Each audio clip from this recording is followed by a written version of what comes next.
Então, tecnicamente, eu não posso mandar o exercício que eu fiz. Então, mas vocês podem, tipo, acompanhar, seguir e quiserem compartilhar entre vocês, vocês podem. Tá?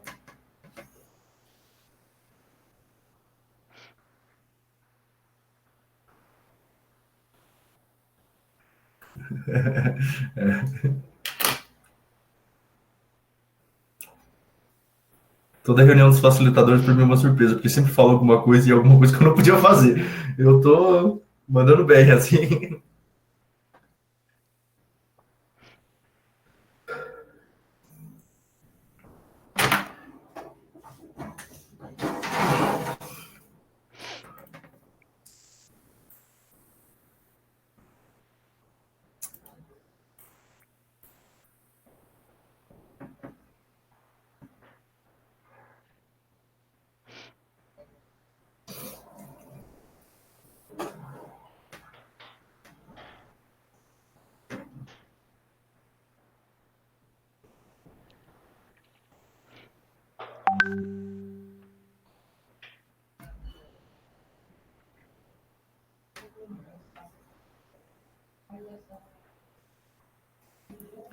Tá, vamos esperar só mais uns minutinhos aí para ver se chega mais alguém. Aí a gente já começa.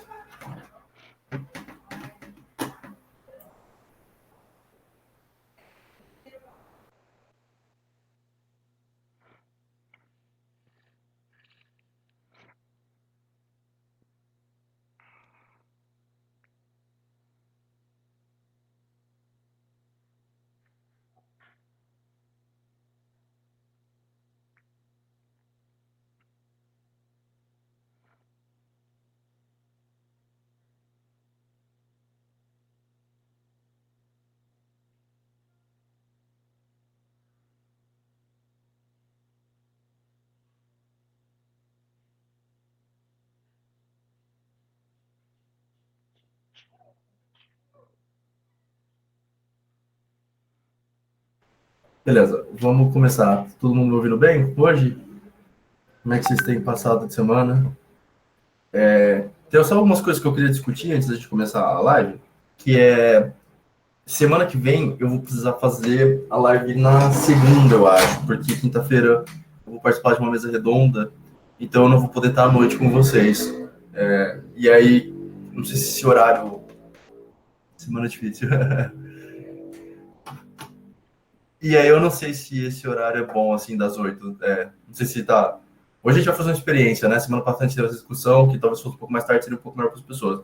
Vamos ver como é que vai ser hoje, aí se der tudo certo, só segunda-feira que vem. Vou precisar fazer na segunda, e aí depois a gente volta normal na terça, tá? Outra coisa também que eu queria falar, a partir da semana que vem, eu queria que a gente começasse a... Valeu, Francisco. Acho que foi você na semana passada que falou de horário, né? Também a partir da semana que vem, eu queria que talvez a gente pudesse começar a revisar, junto, a gente vê a matéria da semana, como a gente tem feito, né? Ver a teoria para resolver a lista, mas também que a gente começasse a, a ver as matérias para trás. Então, tipo, a gente começar a revisar um pouco do conteúdo da primeira e segunda semana, para que vocês falaram que depois da oitava semana acontece a prova, né? Então, a gente podia ir tentando revisar as matérias, para quando chegar na oitava semana a gente ter feito tudo, né? É bom que a gente pode se apoiar nos exercícios de apoio para todo mundo poder estudar junto, tá? Eu só vou começar hoje a live, em vez de eu começar já falando da matéria dessa semana, eu só vou retomar um negocinho da matéria da semana passada, que o Alejandro, que está aí com a gente na live, falou para mim, se vocês lembram do último exercício, e bem bananado no exercício de apoio para a semana. A gente vai fazer os exercícios de apoio, todos juntos. Os exercícios de apoio são bem mais difíceis, né? Eles são, tipo, bem mais desafiadores. Bom, na semana passada, na live, a gente fez o último exercício da matéria, da lista, pedia para calcular o triângulo, calcular o fator de potência, né, no exercício. E aí, o nosso amigo Alejandro, ele tinha resolvido o exercício de um jeito diferente do que eu resolvi na live. E aí, tipo, tinha ficado uma dúvida por que dava certo, né? E aí, eu tive que dar uma olhada na teoria, por que dava certo. Aqui, vocês estão vendo esse artigo do Wikipedia, né? Quando a gente, se vocês lembrarem bem, na semana passada, a gente tinha falado sobre... que legal, não dá para ver não dá para ver inteiro o artigo para vocês.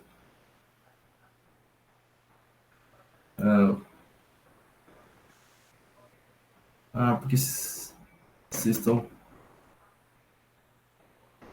Espera aí. Esse aqui, ó.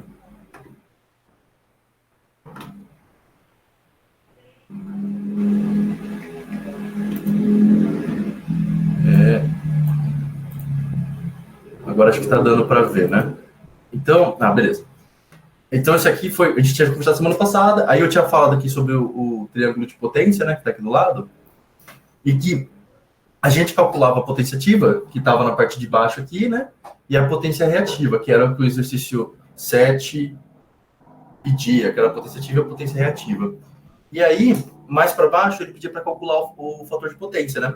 Que é o ângulo cosseno, que é o cosseno, que é o valor da defasagem da tensão menos a defasagem da corrente, né? A diferença entre as fases. E aí, o Alejandro tinha resolvido o exercício tinha calculado simplesmente a potência do jeito que a gente está acostumado, né?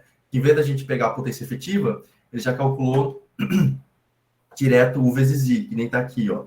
E aí, acontece que isso aqui realmente está certo, porque quando você calcula isso aqui, U vezes I, você encontra a potência aparente. E a potência aparente, o U vezes dela, é o módulo vezes a fase. Então, a fase que aparece aqui é realmente a fase é o ângulo de defasagem da corrente, que, consequentemente, o cosseno desse ângulo leva ao fator de potência, tá? Então, tipo, por isso que estava certo. Teoricamente estava certo por causa que a potência aparente, que é a hipotenusa desse triângulo, ela é calculada como a potência que a gente está normalmente acostumado. Beleza? Bom, essa foi uma dúvida que ficou da semana passada. Tá?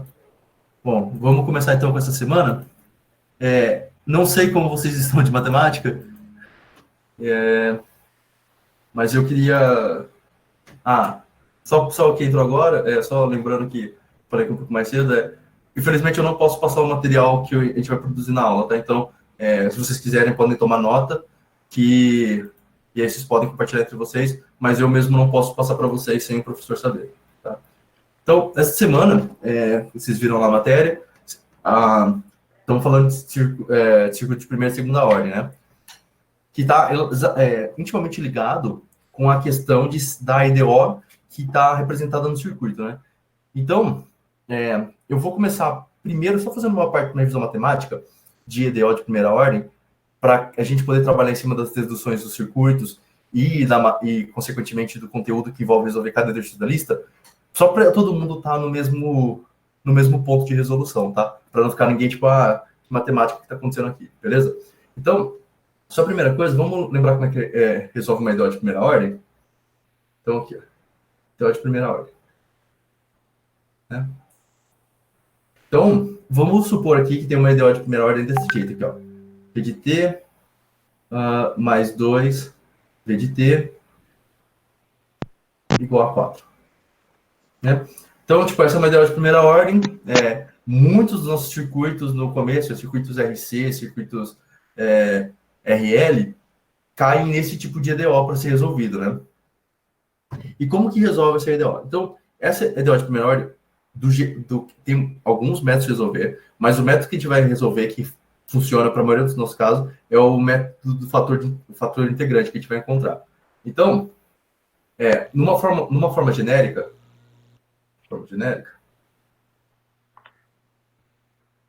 uma EDO, ela é sempre desse tipo aqui, uma Y mais uma P de X, Y igual a Q de X, né? Quando a gente está falando da teoria do fator integrante, a gente quer achar um fator integrante, μ, que ele é igual a exponencial da integral da P de X dx.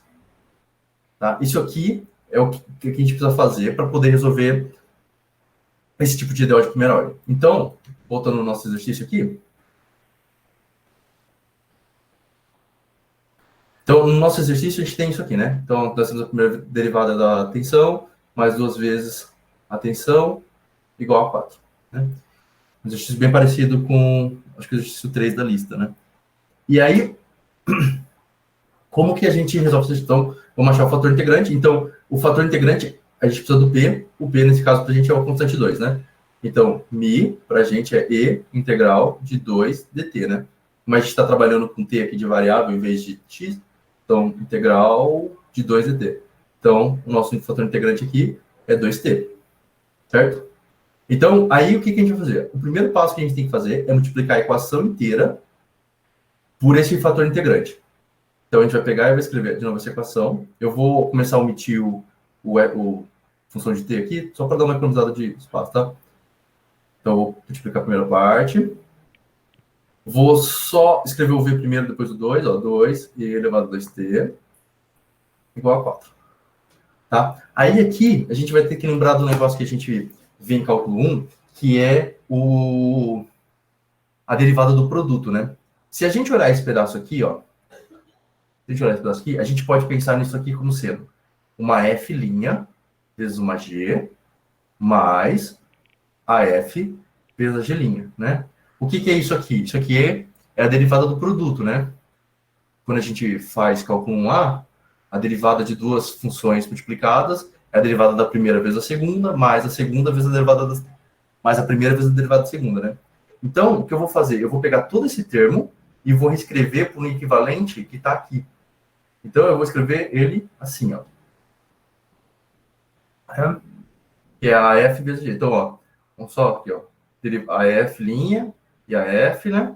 E a g, que é 2t, a derivada de e elevado a 2t é 2e elevado a 2t, né?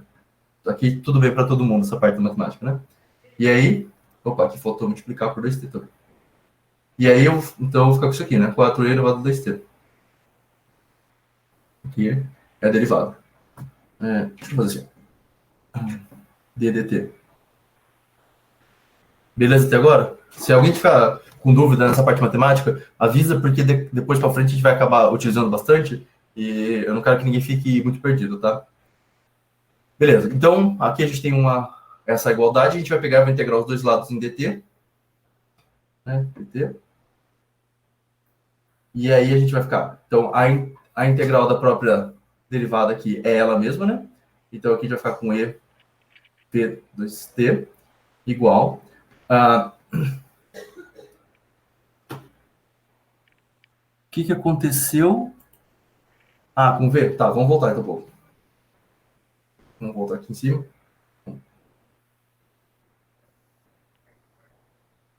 Ó, o que eu estou fazendo é o seguinte. Eu preciso, para facilitar esse exercício, eu estou tentando diminuir o grau dele. Então, aqui a gente tem a derivada primeira do v, né? Deixa eu usar uma caneta. Aqui a gente tem a derivada, aqui, ó, aqui tem a derivada primeira, e aqui tem a função v. E aí aqui a gente tem, para g, para outra, a gente tem a mesma função, né? Então, tipo, o que está em vermelho, então, esse aqui é a derivada desse aqui, né? Que é e o azul é a mesma coisa. Essa parte aqui é a derivada da outra parte azul. Então, o que eu estou fazendo é falando aqui, isso aqui é um produto de derivadas, né? Porque, como eu falei aqui embaixo, a derivada do produto é igual a derivada da primeira vezes a segunda, mais a primeira vezes a derivada da segunda. Então, eu estou pegando e voltando para trás, escrevendo eles assim, né? Porque se eu derivar isso aqui, se eu concordo derivar isso aqui, vai ficar a derivada da primeira, que é v, e elevado a 2t. Entendi. dv igual a 1.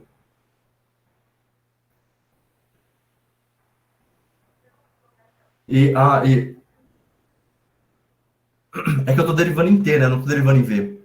Porque v é função de t. Então não é dv igual a 1, né? Porque na hora que eu faço a segunda derivada aqui, não sei se eu estou entendendo essa dúvida, mas eu estou derivando em t, não estou derivando em v, né? Não é dv que eu estou fazendo, é dt. Se ficou dúvida ainda, quiser abrir o microfone para perguntar, fica à vontade, tá, gente? Bom, eu só vou continuar aqui. Então, aqui eu estou falando que é a derivada da forma dt igual a 4e elevado a 2t. E aí eu vou fazer aquela matemática que não pode, mas eu vou passar esse dt para cá, vou fazer isso aqui, né? Para ficar mais compreensível matematicamente acontecendo. E aí a gente integra dos dois lados. Ó. Integrou. A integral da própria derivada é a função, né? E elevado a 2t, isso aqui é fácil. E aí, qual que é a integral da exponencial, né? A integral da exponencial, né? Eu vou tirar o 4 para fora, porque ele é coisa, e a integral da exponencial é a própria função, e o número que vem aqui em cima ele vem dividindo, né? Então eu vou ficar com v de e elevado a 2t igual a 2e elevado a 2t. Mais c, né? Por que é mais c? Porque a gente está fazendo uma derivada não é imprópria. Não está no intervalo definido nessa integral. Tipo, não estou integrando de um valor até o outro. Então tem que aparecer uma constante aqui para completar. E aí eu vou passar esse A2t dividindo. Então, vou passar o E2t dividindo aqui, mais aqui, né? E aí aqui corta. Aqui, esse E2t está dividindo, né? Eu posso passar ele para cima como um número negativo, porque se a gente pensar aqui é a mesma coisa que tivesse E elevado a zero, né? Então, na hora que se você fazer a divisão, você conserva a base e subtrai os expoentes. Então, ficou com 2 mais C elevado a 2t. Menos 2t. Nossa. Menos 2t, tá? E aí, né, geralmente nos exercícios, é dado uma condição de contorno, porque não tem como resolver as condições de contorno. Então, tipo, vamos supor que na nossa condição de contorno, para V igual a zero, a tensão seja, sei lá, 8 volts. Então, a gente vai ter que usar essa condição de contorno para resolver esse exercício. Então, a gente vai falar que V de 0 é igual a 8, aqui fica 2 mais C, e 2 vezes 0, 0, então elevado a 0. Isso aqui vai dar 1, né? Então, a gente vai ficar com 8 igual a 2 mais C. Portanto, C é igual a 8 menos 2, que dá 6. Né? E aí a gente conseguiu encontrar a equação característica para esse exercício, que fica sendo 6z elevado a menos 2t mais 2. Né? Tem um exercício bem parecido na lista aqui, esse que é o exercício mais básico para entender o conceito de circuito, de como que a gente vai fazer para resolver os circuitos de primeira ordem. Beleza? Alguma dúvida?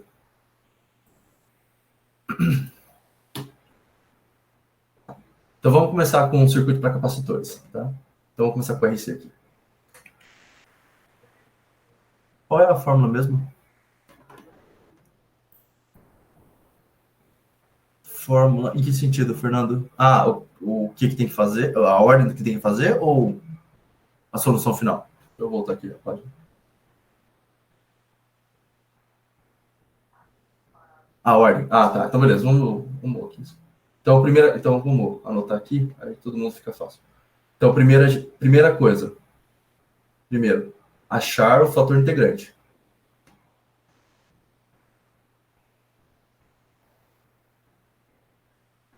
Que é o Mi que a gente está fazendo lá, que é E integral de P de X, né? No nosso caso, No nosso caso, a maioria dos exercícios vão ser constante, né? P de X, então fica uma integral muito fácil de fazer. Depois, a segunda parte é multiplicar a equação como um todo. Né? Então, eu vou ficar com V vezes Mi, mais A V vezes Mi igual a B vezes Mi. Depois, a gente vai usar a gente vai usar a derivada do produto pela derivada do produto. E aí a gente vai acabar saindo numa coisa que é V vezes Mi, linha, igual a B vezes Mi. Depois a gente vai, quarto, integrar os dois lados.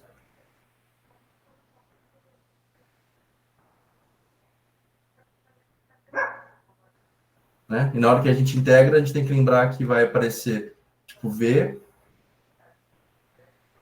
B mais constante K, Mi, né? Aqui o Mi é sempre I elevado a menos integral de P de x dx. E aí a gente, e quinto, aplicar as condições de contorno.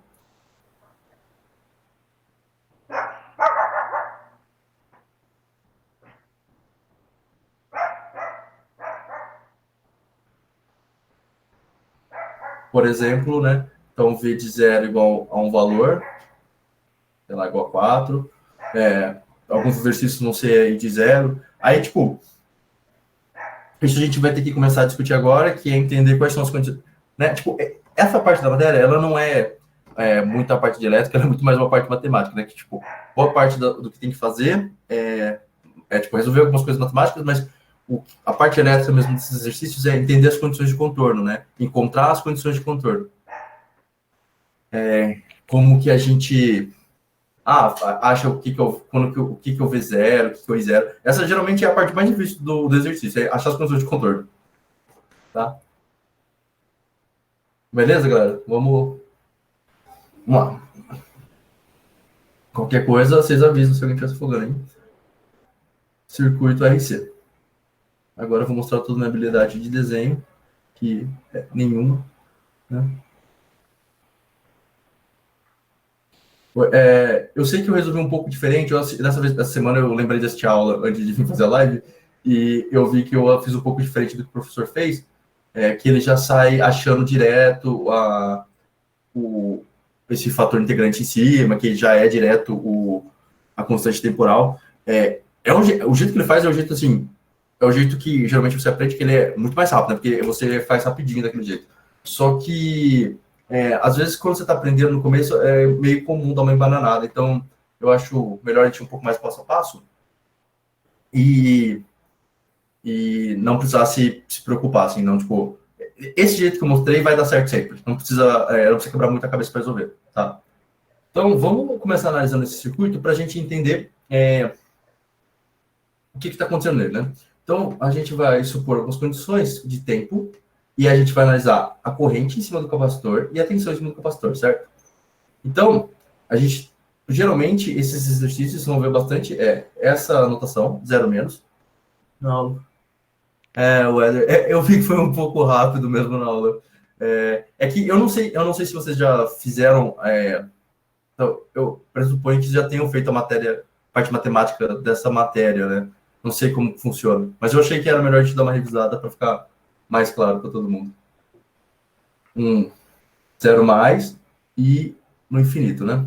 Então a gente tem geralmente essas três condições de análise, né? Que é o 0 menos é o instante exatamente antes de acontecer o fechamento, porque a gente analisa no tempo zero, geralmente, né? Mas a gente vai ver o tempo que é antes de, por exemplo, a chave fechar. Então, em T mais, T0 mais, né? Que o pessoal está mais, a chave acabou de fechar. Então a gente vê antes, depois e no infinito, né? Então, no instante antes da chave fechar, obviamente o circuito não está acontecendo nada, então a corrente em cima do capacitor é zero, a tensão em cima do capacitor é zero, né? No instante que fecha a chave, se vocês lembrarem bem de eletromagnetismo, o capacitor, para esse caso, já vai começar a deixar fluir corrente automaticamente, né? E ele vai se comportar como um curto-circuito nesse pedaço. Então, aqui é como se não existisse um elemento. Então, no momento que isso acontecer, a única corrente presente é a corrente a corrente que vai passar no circuito, né? Vai ser a V sobre R. E a tensão em cima do capacitor, ela não varia instantaneamente, então ela é zero. Né? E aí, o tempo vai passando, o capacitor vai carregando. Conforme o capacitor começa a carregar, ele vai chegar num ponto que ele não vai mais deixar a corrente fluir dentro do circuito. Quando isso acontecer, a corrente vai ser zero, né? Porque tipo, o capacitor está totalmente carregado. E o capacitor ele vai começar a gerar uma tensão que tem ele vai gerar não, né? Perdão. Ele vai ter uma tensão armazenada, uma carga que gera uma tensão armazenada, uma carga armazenada que gera uma tensão que é igual à fonte, né? Então, esse circuito vai parar de carregar. Né? Então, basicamente é isso. Então, a gente vai, né, vamos encontrar as equações para o capacitor e a gente vai usar toda aquela parte matemática que a gente viu no começo. Então, vamos aplicar, né, igual fez na aula, vamos aplicar o LKT, né, que o professor gosta de falar, e a gente vai ter que a V de R, né, que é a queda de tensão no E. Deixa eu começar pelo aqui. Temos a queda de tensão, a tensão produzida pela fonte, menos a queda de tensão no resistor, menos a queda de tensão no capacitor, tem que ser igual a zero. Eu vou rearranjar dessa forma aqui, né? Que isso aqui, essa parte aqui geralmente é um valor conhecido, né? Tipo, esse é um valor conhecido, e aí a gente vai acabar encontrando o resto da outra parte. Então, beleza, a tensão para o resistor a gente sabe, a tensão para o resistor é V vezes I, e a tensão para o capacitor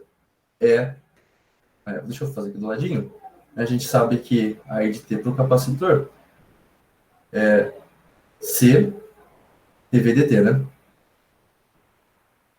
Aí, como a gente quer isolar a tensão, a gente passa a tensão para lá, então a gente vai ficar com P de T. Isso aqui a gente fez bastante. Se alguém tiver dúvida na passagem aqui, fala que eu faço de novo, senão eu vou só dar uma aceleradinha, tá? Então a gente vai ter essa forma para a tensão do capacitor. Então a gente vai com C integral de dt igual a V, certo? Aí o que é... Como a gente está trabalhando com EDO e a gente costuma muito mais trabalhar com as derivadas do que com a integral, a gente pode derivar uma vez essa equação, né? Então a gente vai ficar com V. Aqui eu vou derivá-la aqui. CI igual a V. E aí o que... Opa, aqui não é V. Aqui é R. Perdão. Aqui é R de I. E aí eu vou passar esse R dividindo, porque se vocês lembrarem bem, quando a gente resolveu ali em cima, a gente, para resolver esse tipo de exercício, a gente quer que a derivada primeira esteja sozinha, né? Tá? Aí a gente vai fazer aquilo que a gente fez na parte de cima, né? A gente vai encontrar o fator integrante. A gente vai encontrar o μ. O μ, para esse caso aí, integral de 1 sobre RC dt. Então, é 1 sobre RC t, né? Que na aula, provavelmente, o professor está chamando esse RC aqui de tal, né? De constante de tempo. Mas eu vou manter RC para a gente poder... no caso aqui, está certo, o Éder. É que, se você dividir esse aqui por R, ele mantém-se no número, né? Pô, isso aqui não é um número, né?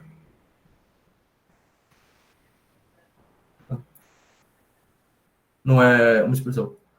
Beleza. Aí a gente vai multiplicar toda a equação.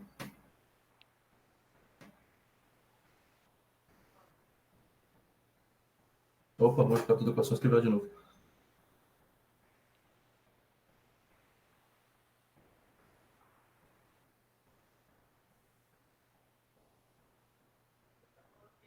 Mais 1 sobre RC elevado a 1 sobre RC. Então,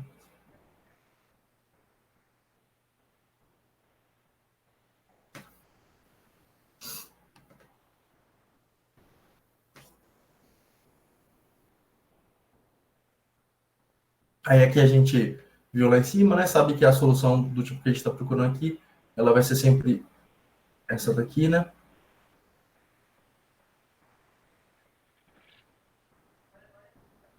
Ver.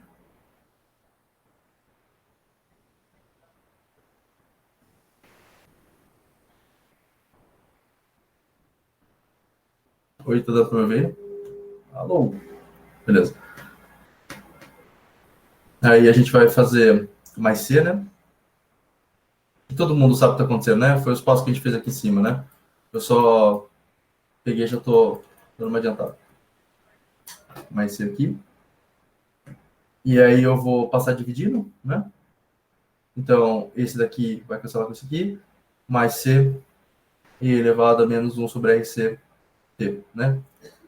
E aí a gente vai usar aquelas condições de contorno, então a gente sabe que para I igual a zero, V igual a R, para o V de 0, V igual a 0, né? Tá aqui em cima no nosso quadradinho aqui, ó.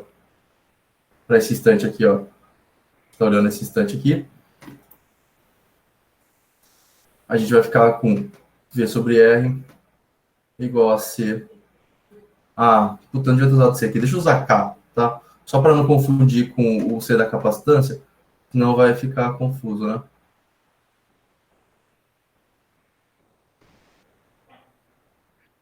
Constante K aqui, ó. Mais K, K, K elevado a menos RC. T, esse T aqui vale 0, então isso aqui tudo vai para 1. Então a gente sabe quanto vale K. Né? E aí, para achar a tensão no capacitor, a gente sabe que a I de T no capacitor é V de R. Oh, perdão. Vou achar a V, né? A V de C. A V de C é 1 sobre C integral da corrente de T dt.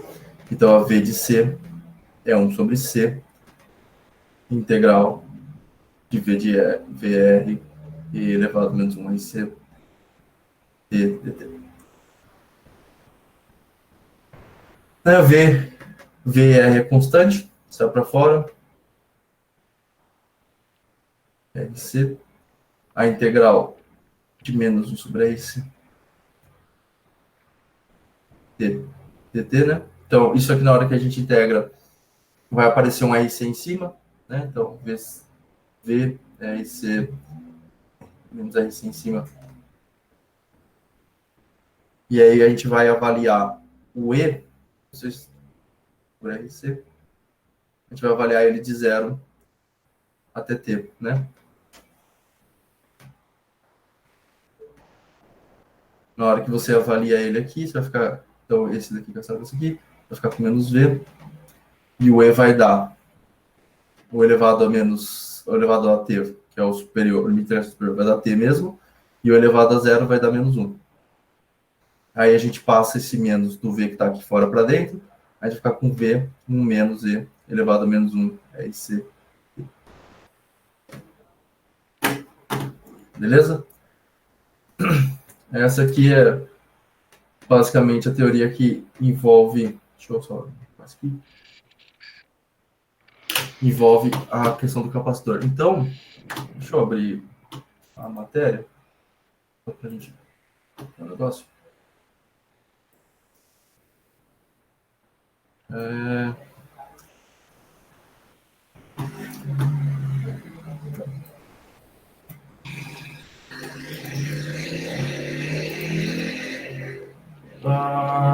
Então, por exemplo, esse aqui, né?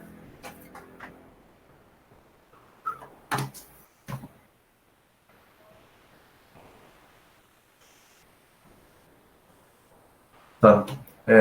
Essa pergunta 1 aqui, a gente vai ver mais para frente a teoria que envolve ela, que é a teoria do sistema Signor. Aqui é para indutor. Indutor é basicamente a mesma coisa, a gente vai fazer os mesmos passos, a diferença é que a gente vai encontrar aquela a constante de tempo, né? A constante temporal, em vez de ser 1 sobre RC, a gente vai encontrar R sobre L, né? Então, isso aqui aquela parte matemática que a gente viu no começo, né, da explicação. Aqui é o mesmo institutor, a gente vai acabar fazendo. E aí eu vou passar agora uma parte do descarregamento do capacitor para a gente entender aquelas explicações das condições de contorno, o que está acontecendo, tá? E aí depois a gente vê a questão do indutor.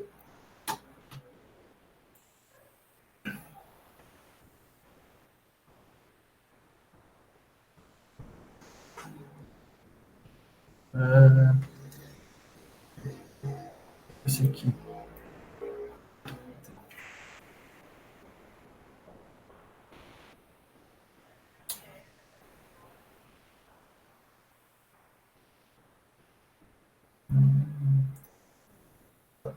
Aqui.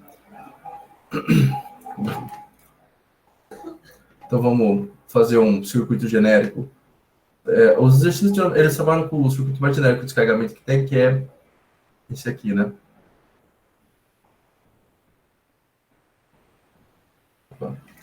Eu vou fazer fechado aqui.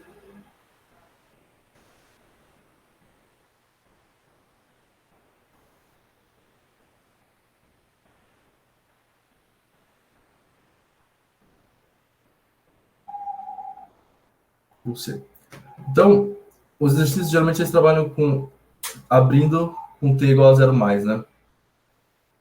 O que isso muda, né? Quando a gente estava discutindo lá, então, o que acontece? O instante inicial é aquele onde o T, né? O T foi grande o bastante. Então, para T menos zero, o capacitor está totalmente carregado. Então, como a gente tinha visto ali em cima, quando o capacitor está completamente carregado, ele se comporta como um circuito aberto. Então, toda a corrente que tem no sistema vai ter que fluir por aqui assim, né? Por aqui, aí aqui está circuito aberto, então vai para isso aqui, vai para isso aqui, vai para isso aqui. Quando o circuito abre, é como se a gente ignorasse a primeira parte e a gente ficasse só com isso aqui, né? Ficasse só com isso aqui, né? O capacitor vai descarregar toda a carga dele no resistor 2 e vai dissipar toda a energia em forma de calor aqui, saindo do resistor 2, né? Então, o que a gente tem? A gente pode determinar qual que é a tensão em cima do capacitor para o instante zero antes da abertura da chave. Então, como eu falei, aqui no instante T0 menos, antes da chave abrir, o capacitor ele está totalmente carregado, então ele funciona como um circuito aberto e não está passando tensão aqui. Então, toda a corrente que nós temos aqui é proveniente do resistor 1 com o resistor 2 e com a tensão V, né? Então, a gente sabe que a corrente vai ficar V. Isso aqui é um divisor de tensão que a gente fez nas primeiras aulas, né? Você pode achar esse equivalente, que é R1 mais R2, pegar uma das resistências, fazer V igual a RI e achar a corrente e depois passar de volta para o outro, né? E essa tensão é a mesma tensão que vai se manter no capacitor quando ele abrir, né?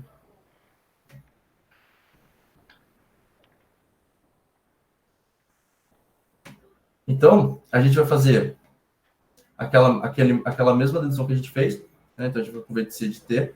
A diferença é que a gente vai resolver esse exercício para o caso praticamente igual ao homogêneo, né? Porque a tensão que tem no sistema agora está toda em C, né? Então, a gente vai fazer aquele mesmo passo, deixa eu chamar isso aqui de 1 de C.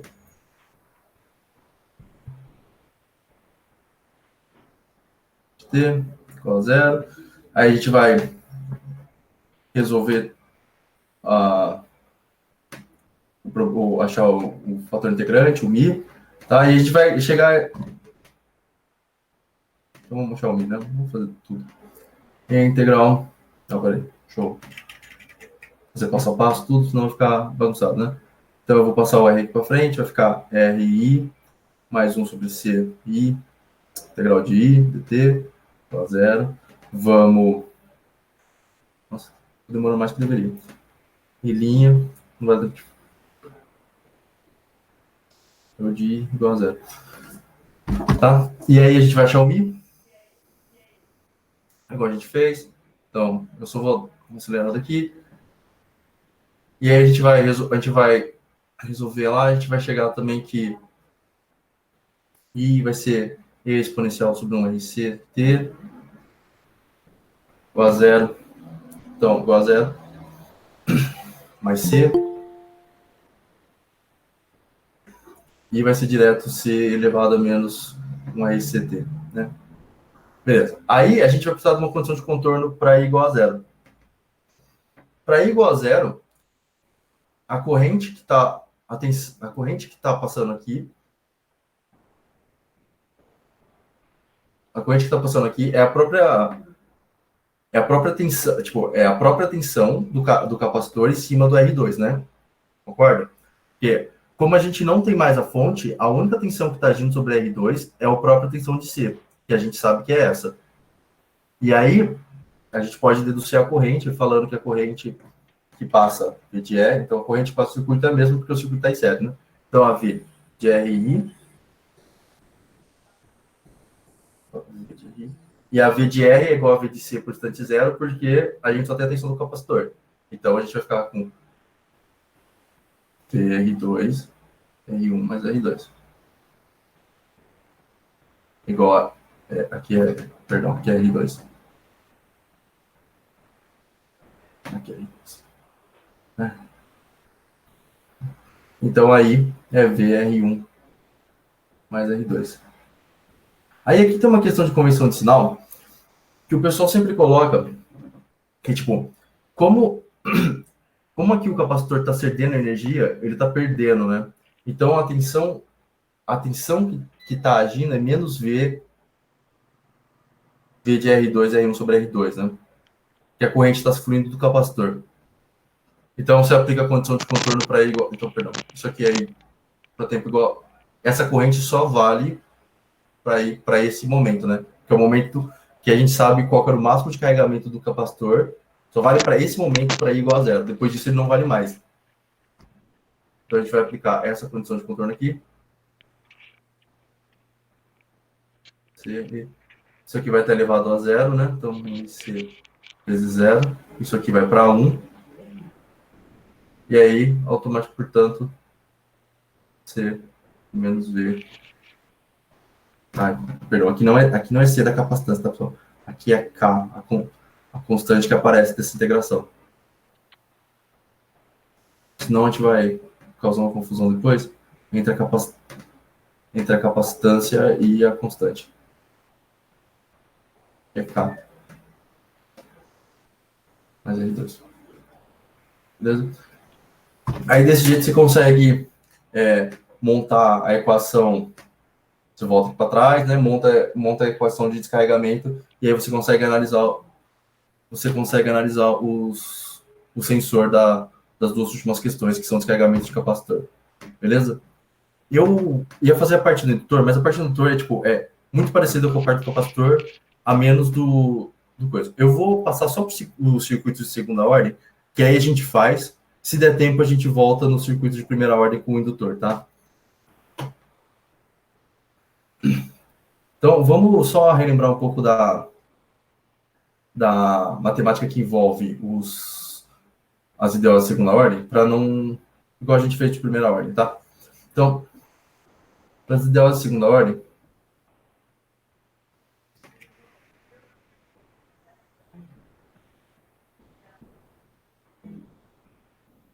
geralmente as ideias de segunda ordem são aquelas do tipo, desse jeito aqui, né?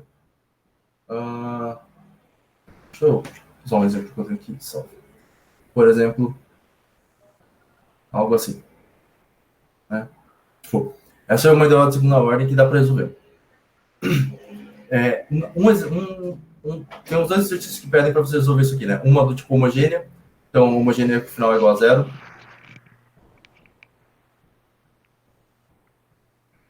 E uma que não é homogênea, que essa última parte aqui é tipo V de T, assim, uma outra função da tensão, a tensão da fonte, né, F de T. Essas são dois tipos de resolução, né? O exercício que ele pede homogêneo, ele pede para você calcular. Então, os exercícios do tipo homogêneo, eles são bem simples, que o que você pode fazer é pegar e transformar isso aqui numa equação de segundo grau, né? Então, tipo, isso aqui, você pode escrever ele dessa forma, mais 1, igual a zero, e encontrar as raízes para essa equação, né? Aqui se faz Bhaskara, faz Racho Delta, todas as coisas, e aí você vai acabar achando que, tipo, uma das soluções para ele é S1 igual a 1 e S2 igual a meio. Aí vem a parte da teoria de resolução de DO, que, tipo, não vou demonstrar aqui, mas a solução para esse tipo de solução, desse tipo de problema, é sempre desse tipo aqui, né? AE elevado a S1T mais B e elevado a S2T. Então, Se você achar uma raízes positivas, é bem fácil, né? Se você achar raízes positivas, isso aqui e isso aqui vão dar dois números positivos, e aí com as condições de contorno você vão achar A e B, né? Então, geralmente, esse tipo de exercício tem um valor para YA e A, e geralmente um valor para a derivada de YA, no tempo zero. Que são geralmente tem essas duas condições de contorno, condição 1, condição 2. Aí com elas você consegue achar A e B fazendo um sistema. Esse aqui é o caso do superamortecido, né? Então,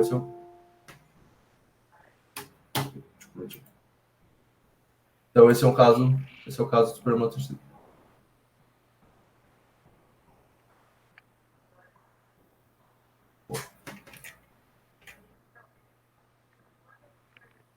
Nossa.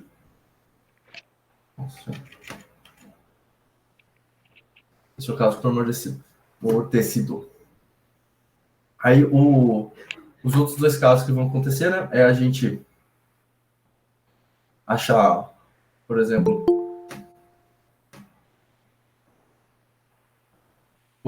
se a gente tivesse uma equação desse tipo aqui,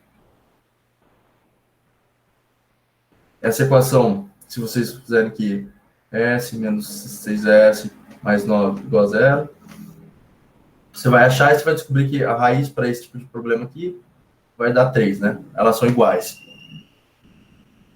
Aí essa solução fica sempre do tipo elevado à primeira raiz mais B, primeira raiz não, você tem uma raiz, B, T, então coloca esse T aqui para dar uma solução diferente, uma segunda solução, porque como essa é uma ideal de segunda ordem, ela é uma combinação de duas soluções, né? E como tem a mesma raiz, ela não pode ser a e elevado a S1T mais B e elevado a S1T, porque na hora que você for aplicar as condições de contorno, você vai achar que A e B são o mesmo, a mesma constante e não resolve o problema. Porque, se eu não me engano, isso leva a uma das condições triviais de solução. Então, isso aqui é um artifício para poder resolver a solução, tá? Mas isso é bem fácil, né? Porque você vê aqui que se você resolver isso aqui, esse delta aqui, ó, direto já dá coisa, né? O delta é 6 ao quadrado, então é 36, menos 4 vezes 9, também é 36, esse delta é zero. Então, portanto, as raízes são iguais.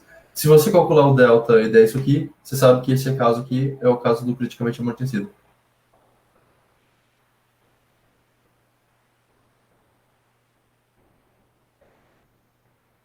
Esses, assim, não são os casos que eu estou passando um pouco mais rápido, porque esses casos não são muito interessantes, porque esses casos não aparecem muito de verdade.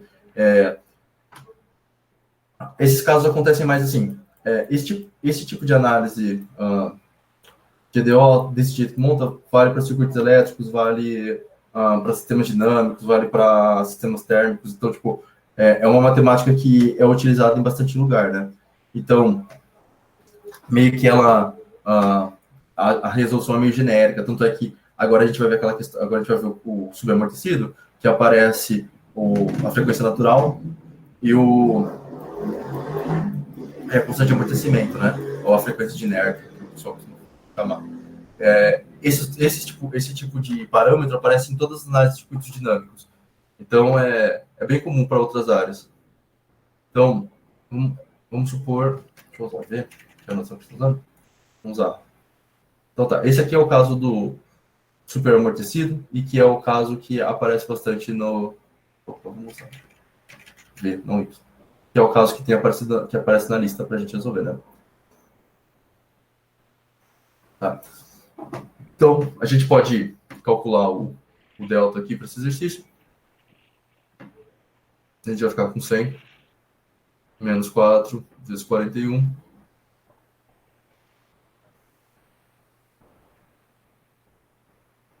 Menos 100 menos 64, né, que é a raiz. Isso aqui vai dar menos raiz de 64, que a gente sabe de números complexos, que isso aqui é 8i, né? E aí, se você for lá e calcular S1, S2, você vai ficar com 10, mais ou menos, o delta aqui, que é 8i, sobre 2, certo? Então, a gente vai ficar com 5 mais ou menos 4i.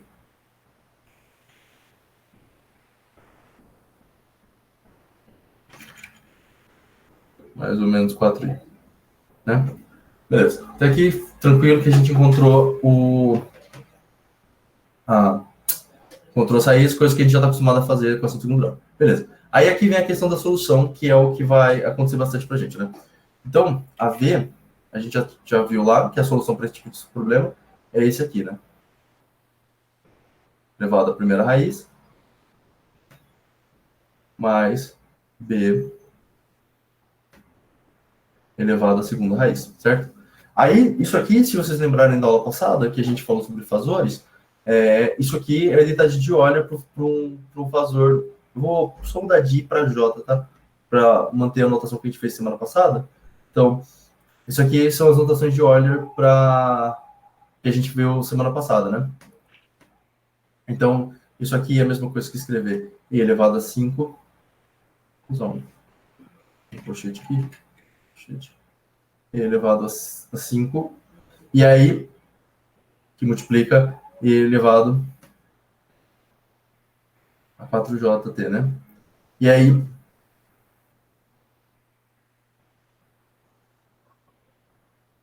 não, espera, tá certo. Né? Tipo, aí eu vou fazer a mesma coisa pro B.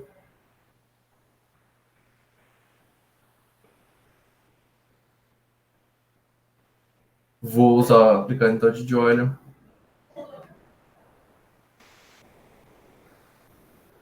Vou escrever como E elevado a 5. Cosseno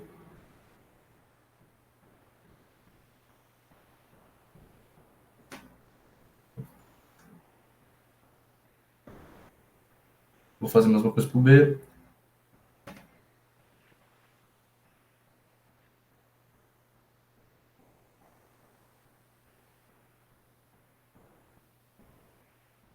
Mais J, aqui é menos, né? Menos J.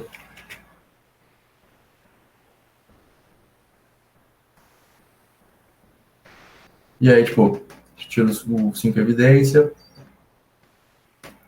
Você pode passar lá para dentro multiplicando com o cosseno, você vai acabar saindo numa... Eu vou rearranjar para ficar dessa forma aqui, ó.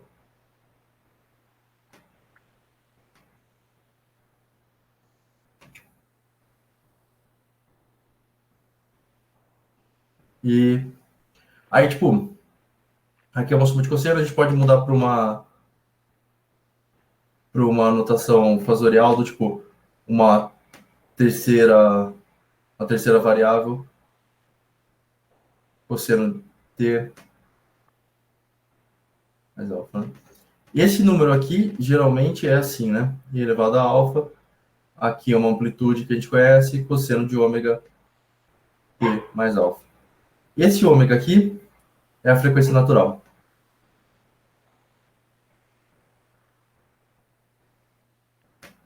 E esse aqui é a constante de amortecimento.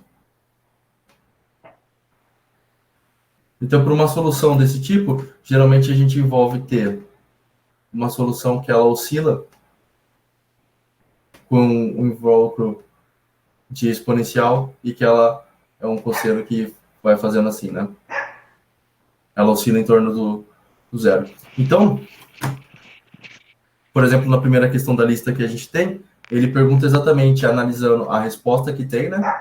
Que tipo de solução é aquela, né? E aí a gente já sabe aqui que para uma... Eu subamortecido. Amortecido. Né? A gente sabe para uma condição, uma resposta dessa forma aqui, né? Que aparece um cosseno e uma exponencial que diminui esse cosseno. Essa é uma função subamortecida e que ela sempre tem duas raízes imaginárias, tá? Então, onde que é esse tipo de... Ah, tá. Um detalhe, né? Antes que eu esqueça, só mais um detalhezinho matemático aqui, que é a questão da solução não homogênea, né? Então, tipo, essa ideia que a gente resolveu é do tipo homogênea quando ela é igual a zero. Mas pode acontecer de pode acontecer não, né? Vai acontecer dela não ser homogênea, né? Que esse é o caso que faz sentido porque a vida real tem o circuito tem que ter, geralmente tem uma fonte alimentando, não é só elementos passivos, né? E aí o que acontece? Matematicamente falando, essa solução, a solução disso aqui é uma solução homogênea, mais uma solução particular, né? Então, essa parte aqui que a gente resolveu, que a gente achou para os múltiplos casos, elas são soluções para o caso homogêneo, né? Caso homogêneo, porque a gente está falando que é igual a zero. Nesse caso aqui, a gente vai estar trabalhando com coisas do tipo assim, né? V linha, geralmente mais concorrente, né? Linha mais 1 sobre LC. A gente vai fazer um circuito RLC, mas algo desse tipo. Igual a uma I de T. Igual uma V de T. Vamos lá, V de T. Algo mais nessa linha.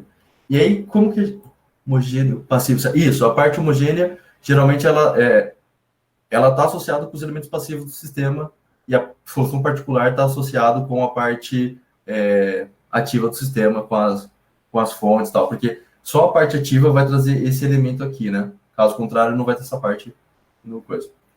Então, isso aqui é só um parênteses, né? Não é coisa, vamos tirar a parte matemática. Então, a solução disso aqui, quando é igual a zero, a gente viu ali em cima, é fácil, né? Fazer equação de segundo grau, achar as raízes, ver se a raiz é positiva ou negativa e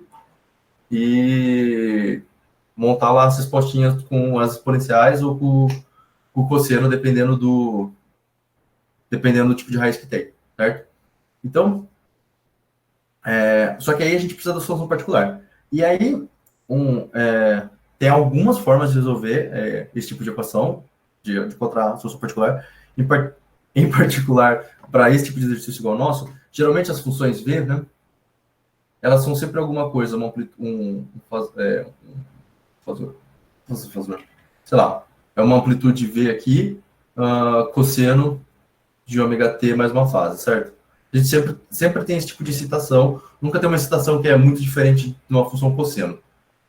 São sempre fontes unidades, ou no máximo uma fonte constante. O jeito mais fácil de resolver isso aí é geralmente aplicar uma método de substituição, né? Que é tipo, você pega e escolhe uma solução possível. Então, tipo, você fala assim, você chuta e fala que, por exemplo, a solução y de P é uma constante K1 cosseno de ômega t. Tipo, a solução para uma solução particular para um caso desse tipo é sempre uma constante vezes cosseno de ômega t. Tipo, porque geralmente a resposta sempre é só uma variação da amplitude. E aí, por exemplo, você vai ter a equação que é desse tipo aqui, né? Mais y igual a v de t. Né? E aí, tipo, o que você faz, você pega essa y e substitui ela nos coisas. Então, aqui vai aparecer a segunda derivada da yp. Então, geralmente, a gente calcula previamente. Né? Faz assim. K1 ômega c no ômega t, né?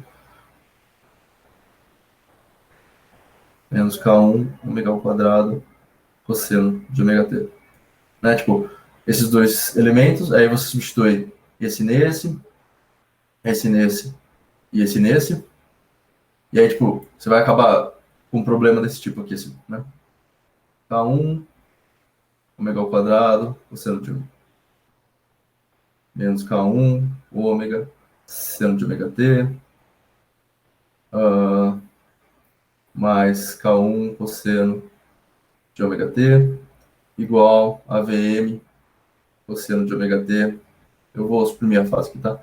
E aí esse tipo de exercício você resolve por comparação, né? Então você pega sempre os elementos que são iguais, então tipo, você vai comparar o que tem cosseno e o que tem seno com o que tem seno. Então, tipo, aqui não tem zero, então Por exemplo, isso aqui a gente vai comparar com o que é zero, isso aqui a gente vai comparar com a própria resposta, né?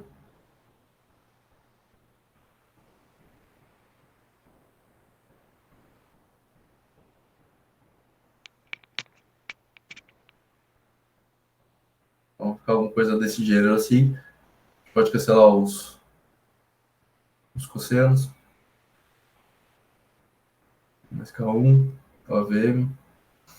Aqui, esse é só um detalhe, é que nesse caso não vai ter nosso problema, né?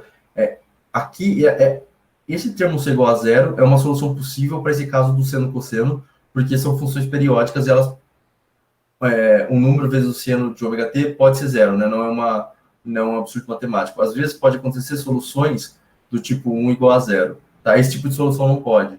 Aí tem um truquezinho que é multiplicar por t. Mas para o nosso caso de exercício, como a gente trabalha sempre com cosseno e seno, dificilmente vai dar algum tipo de problema isso, tá? Aí a gente vai ficar com, tipo, 1 menos o meu quadrado, 1 igual a VM, K1,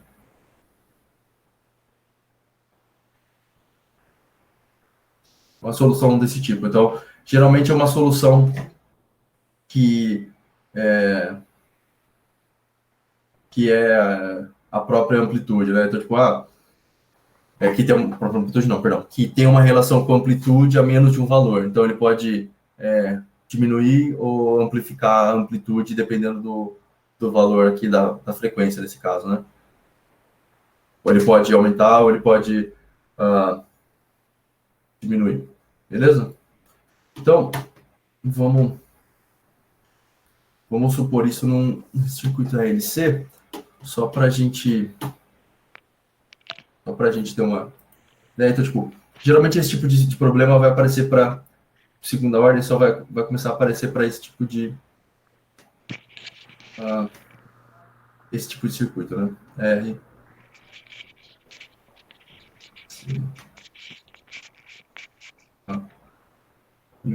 Opa. Indutor L, né? Geralmente é para esse tipo de problema que vai aparecer. Problemas que tem que aparecer todos os tipos de elementos, né? Por isso que eles vão ser de segunda ordem.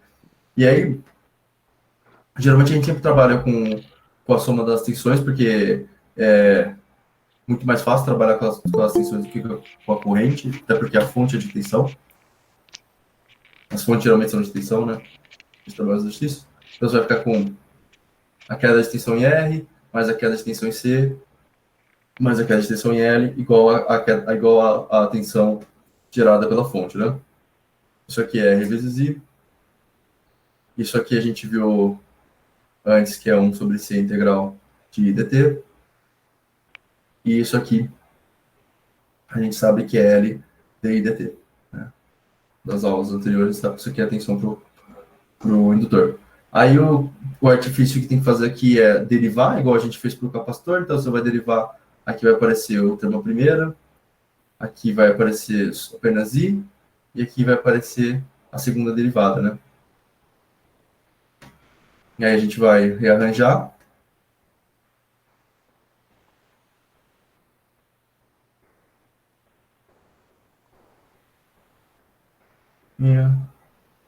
Mais 1 sobre C e vamos ver. Aí, primeiro a gente vai achar a solução para o caso homogêneo, né?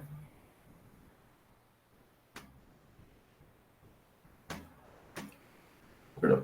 Eu vou passar o L dividindo para ficar o L sozinho aqui. Fica mais fácil de resolver.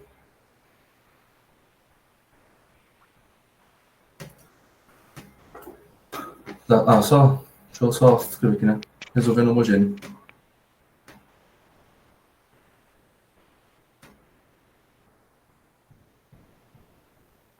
Tá? E aí aqui a gente sabe que é uma equação de segundo grau. S ao quadrado, mais RL, S mais 1 sobre LC. Tá. Deixa eu só lembrar uma coisa importante. Uma das questões da lista, né, ele pede para fazer uma análise de um caso não homogêneo. E aí, ele pede para você tirar algumas conclusões. Como a gente viu, você não precisa resolver exatamente para saber aonde que vai parar a resolução, né? Mas porque a gente sabe que a solução do caso não homogêneo é a solução do homogêneo mais a solução do particular. Então, basicamente a solução do homogêneo, como a gente está trabalhando com funções do tipo exponencial, geralmente a solução do homogêneo leva a solução do particular para algum lugar, né? Então, meio que a solução do homogêneo leva o comportamento do circuito e a solução do particular geralmente leva a questões de amplitude ou alguma questão de frequência, mas nunca muda o comportamento. Tipo, um sistema que no homogêneo é subamortecido, na hora que você resolver a parte particular, ele não vai deixar de ser subamortecido e passar a ser um circuito criticamente amortecido, alguma coisa do gênero. Então, beleza. Aí a gente vai achar aqui as raízes, né? Então, menos b, mais ou menos a raiz de b ao quadrado, o quadrado só. Nossa. Deixa eu fazer, deixa eu não economizar a linha aqui, peraí.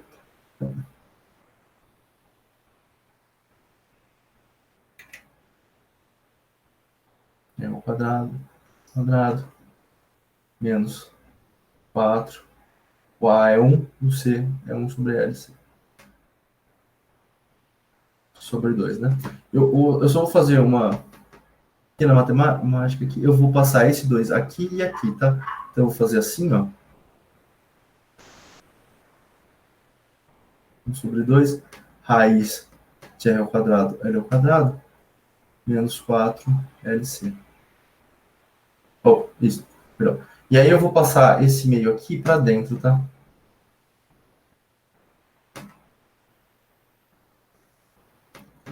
Então, vou ficar... Na hora que eu passo ele aqui para dentro, já vai ficar R quadrado.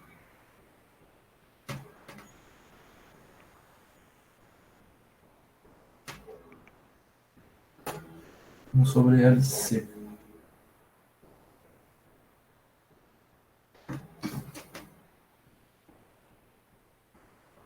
Beleza? Então, o que acontece? Isso aqui, aquele alfa, aquele ômega que a gente achou, a gente vai falar que isso aqui é alfa, né, que é o nosso fator de amortecimento, e que o nosso ômega é um raiz, né, de 1 sobre LC, que normalmente vocês vão ver mais escrito dessa forma aqui, que essa aqui é mais comum.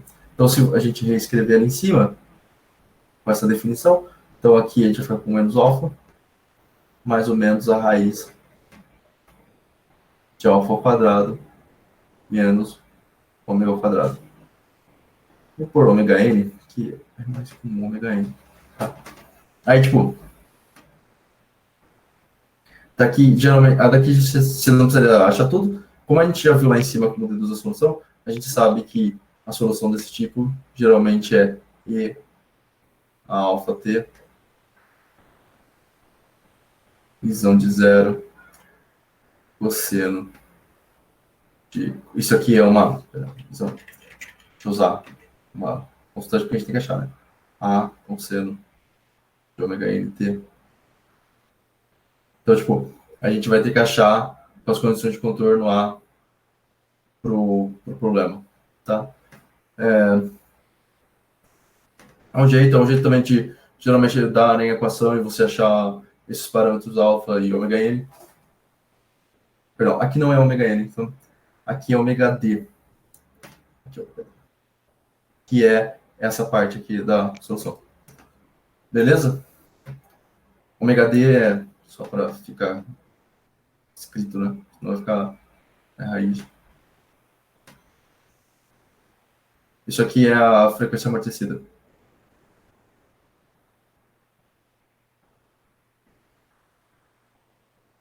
Isso aqui é a frequência natural.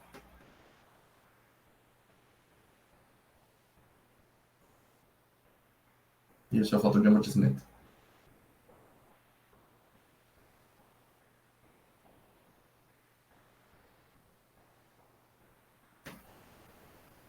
Beleza? Tá, deixa eu só dar uma olhada aqui nos exercícios. Então, vamos lá. Então,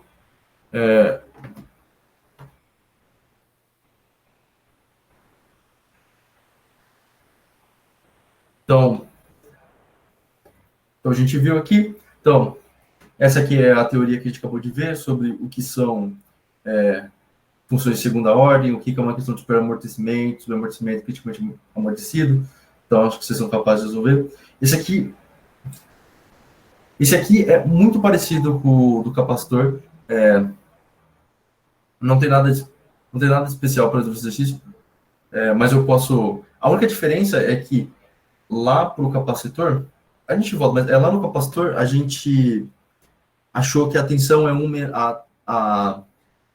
a corrente acompanha e a tensão é 1 menos a exponencial, né? A tensão, a corrente tende a zero e a tensão tende ao máximo. No indutor é o contrário, né? O indutor, quando ele está totalmente carregado, ele se comporta como um curto-circuito, então ele vai deixar a corrente passar somente sobre ele, né?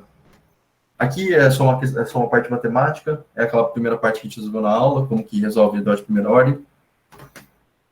Aqui é a mesma questão do indutor, a gente vai acabar voltando. Aqui é a questão do descarregamento do capacitor, então, lembrar que antes da chave abrir, o capacitor está totalmente carregado, a tensão que tem a corrente que tem no sistema só é proveniente do R1 com o R2, quando abre a corrente é proveniente do R1 com o R2, e a tensão que tem sobre o R2, a tensão que tem sobre o C é a mesma tensão que tem sobre o R2, para o caso do capacitor totalmente carregado. Que é a mesma questão. Aqui é aquela que eu falei da IDO de segunda ordem, que pede uma solução não homogênea, né? Então é uma FTT que a gente não sabe o que ela é, mas a questão essa parte aqui é resolvível, né? A gente sabe resolver uma IDO homogênea e a solução da IDO homogênea diz qual vai ser o comportamento do circuito. Então, você não precisa saber qual vai ser a solução total para saber como que o sistema vai se comportar, como vai ser as raízes e como que vai ser o comportamento. A 8 já é uma de resolver, mas é bem simples, né? É da homogênea, então totalmente resolvível, fazer equação de segundo grau, achar as raízes e resolver. Aqui no 9, na 10, é a questão do indutor, né? Então, para o capacitor, a gente tinha falado que o capacitor, quando está para o tempo totalmente fechado, vou achar aqui mesmo. Deixa eu voltar a apresentar o meu conteúdo aqui. Então, aqui no começo, bem no começo da aula, lembra que a gente fez a gente não fez a tabelinha do capacitor, do indutor. Vamos só fazer uma análise de condição inicial para o indutor, para a gente poder resolver esse tipo de exercício também. Então, nos circuitos RL, a gente geralmente tem uma coisa bem assim, né?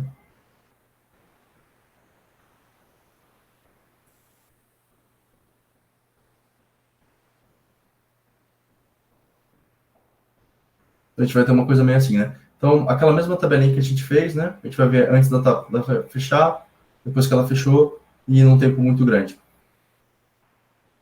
Tensão do capacitor e a corrente no indutor, a tensão e a corrente no indutor. Então, antes da chave fechar é zero, né? Porque o sistema não tem energia fluindo dentro dele.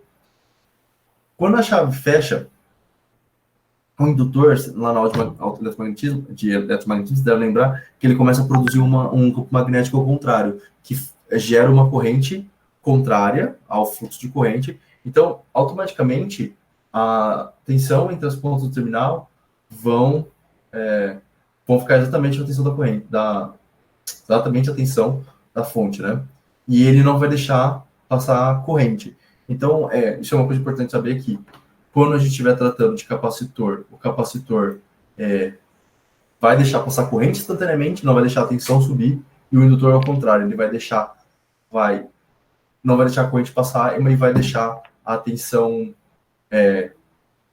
aumentar automaticamente. Então, para o indutor não tem uma descontinuidade de corrente, para o capacitor não ter uma descontinuidade de tensão, né?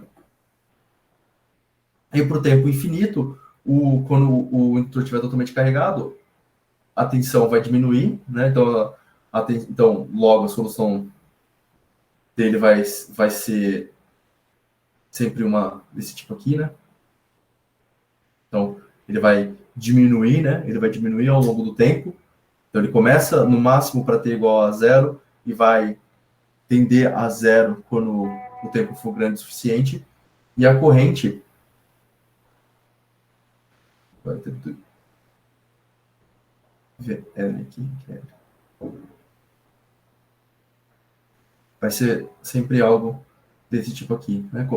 Ele é o indutor é o inverso do indutor é o inverso do capacitor. Se você lembrar um, o outro é o contrário, né? É sempre os comportamentos são ao contrário, tudo ao contrário. Mas pro indutor a tensão começa alta e vai caindo para zero, e a corrente ela começa do valor zero, né? Porque isso vai dar 1 para ter igual a zero, e vai depois aumentando gradativamente até chegar em V sobre R. Então, naquela questão sobre o indutor, deixa eu compartilhar de volta ela.